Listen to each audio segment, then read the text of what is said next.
আমি মনুষ্যরূপে জন্ম নিয়েছি এবং সমস্ত কর্ম এই রূপেই করেছি।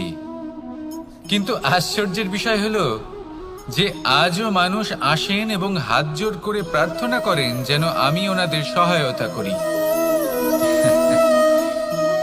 আপনাদের একটা কথা বলতে চাই, আমি সকলকে সাহায্য করতে পারবো না, কিন্তু আমি শিক্ষা অবশ্যই দিতে পারবো, জ্ঞান প্রদান করতে পারবো, এমন কিছু জ্ঞান যার ভিত্তিতে মানুষ যা চাইবেন তাই লাভ করতে পারবেন যদি সঠিক কর্ম করতে থাকেন।